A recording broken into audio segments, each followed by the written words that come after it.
What's up? Another video. Today, we're gonna be doing an e-brake from Trail Gear. All right, well, welcome back. So since I saw you guys last, I kind of worked late that night.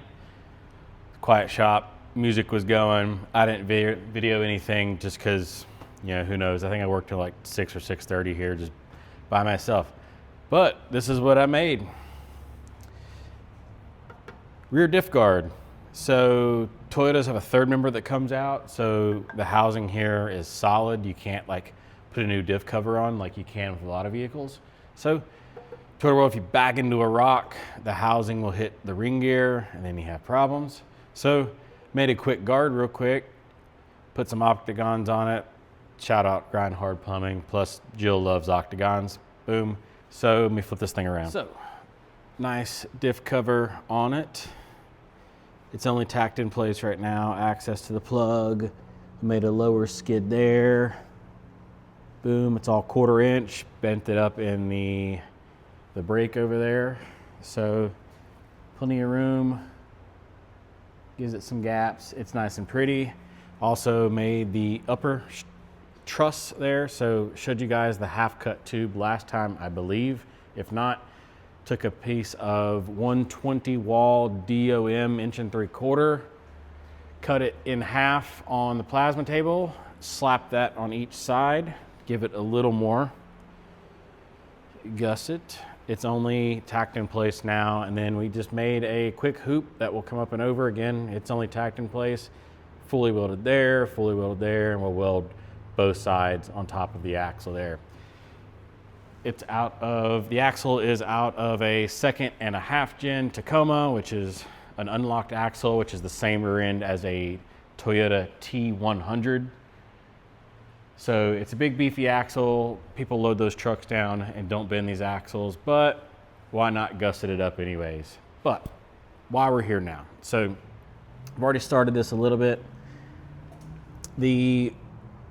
Got the flange off already, put a new seal on it. It was leaking.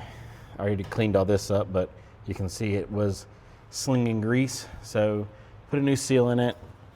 We have the flange over here. Already took the little dust cover off of it, and that's when I was like, maybe I should start videoing. But here is our Trail Gear e-brake. So how it works is it puts the e-brake off of the axle and puts it onto the transfer case off the drive shaft. The reason we do that is the axle that came out of here, the e-brake levers, actually let's go outside and show you. And we're looking top down on it. But the e-brake levers pulled towards the inside. So the cable came down and it pulled that lever and that lever together, and that's how the e-brake operated. And the Toyota axle we have, the e-brake sticks out of that little hole right there. It pulls front to back. So the original cable situation right there, which is hanging down right now, is used to pulling this way, and the new one needs to pull this way for the new axle.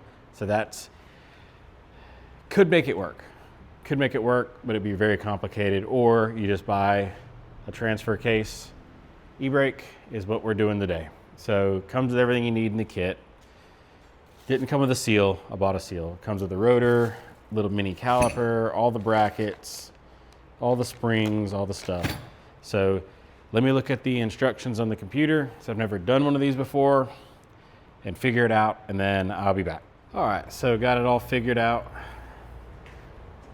There we go. Now we have an e-brake.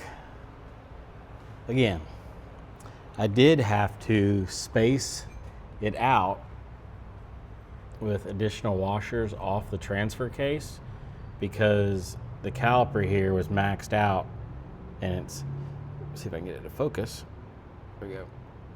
The caliper right here was very much against this. It looks like it's not now because that's just how it rests, but it sits there. There's a gap now, but it's nice to have an e-brake again. One more task done.